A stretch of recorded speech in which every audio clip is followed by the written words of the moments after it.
Halo Sobat Samuel, apa kabar? Nama saya Fitra Faisal, Senior Economist dari Samuel Sekuritas. Hari ini kita akan bahas Monthly Economic Report. Apa yang terjadi selama bulan Mei? Kita evaluasi, kita lihat, dan kita renungkan.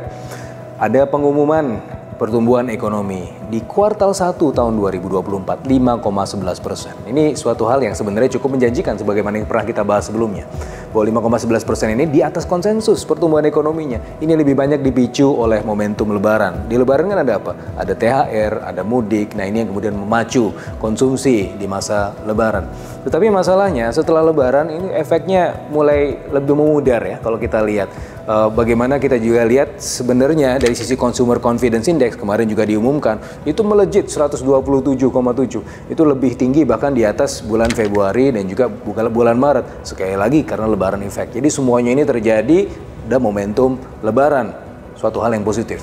Tapi kita juga harus waspada bahwa efek lebaran ini hanya terbatas ya. Kita lihat juga di angka retail. Di bulan yang sama, BI mengeluarkan prediksi angka retail hanya tumbuh 0,1% secara year on year. Nah ini kan anjlok dari bulan sebelumnya yang 9,3% year on year. Artinya dari sisi ini kita bisa melihat bahwa euforianya ada di kuartal pertama, tetapi slowly ini menjadi lebih turun di kuartal-kuartal berikutnya.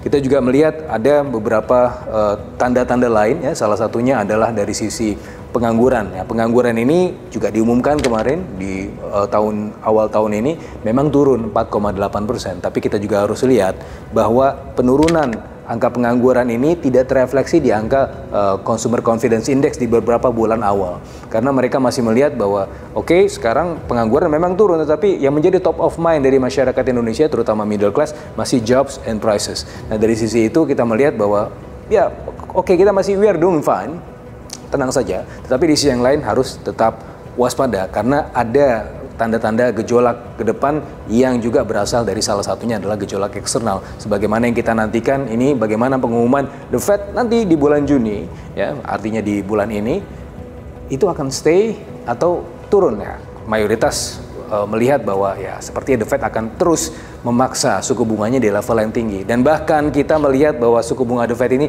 tidak akan diturunkan di tahun ini. So heads up. Artinya apa? Bank Indonesia dalam hal ini ya tidak punya peluang lagi untuk menurunkan suku bunganya. Bahkan ada kecenderungan bahwa suku bunga Bank Indonesia ini bisa saja dinaikkan 25 basis poin ke atas. Karena apa? Karena kemarin posisi trade surplus kita itu sedikit demi sedikit mulai berkurang dan kita juga mulai memasuki periode current account deficit. Bagaimana market ya?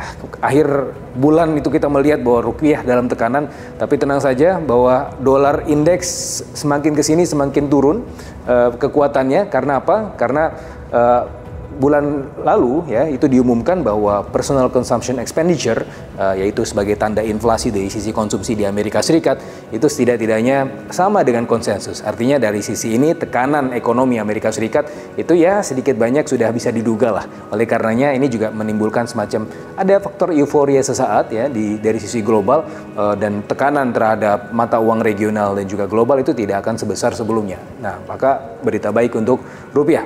Bagaimana dengan market? Nah, market kita ini masih agak tertekan ya. Jadi bahkan ada potensi untuk masuk di wilayah 6.900 bahkan 6.830. Tetapi ada kemungkinan ada short rebound ya, short term rebound ya sampai 7.030. Bahkan kalau sampai 7.030 ini tercapai, kita secara teknis akan bisa rebound lagi sampai 7.130. Artinya ya ada momentum itu dan kita harapkan itu yang terjadi. Bagaimana dengan bond market? Bond market juga dalam kondisi yang tertekan. Yieldnya kemarin ya dekat-dekat 7 dan bahkan sekarang sudah masuk 7 ya, dan kita melihat bahwa angka equilibriumnya di level 6,99%. Kalau bisa lebih turun dibandingkan itu artinya bagus. Kalau bisa bridge 6,99% ya ini akan menjadi kondisi yang bullish untuk bond market. Tetapi masalahnya juga ada potensi untuk lebih bearish, dimana kalau misalnya ini 6,99% ini tidak tercapai, maka secara teknis itu akan memacu bond yield itu sampai 7,2%. Nah ini suatu hal yang tentu kita harus waspadai, dan oleh karenanya kalau untuk memilih bond dipilih yang tenornya di bawah 5 tahun. Itu yang momentumnya sekarang sedang ada. Nah, kalau untuk balik lagi ke stock market, tadi kita sudah bahas range-nya berapa, tapi apa sih sektor-sektor yang menggesa ya perkembangan dari terutama equity market? Itu ada IDX Health, ada Basic, dan ada energi. Ini yang punya momentum sekarang menurut grafik rotasi kita. Tapi di sisi yang lain ya kita juga melihat ada momentum yang agak turun ya, terutama di IDX Finansial.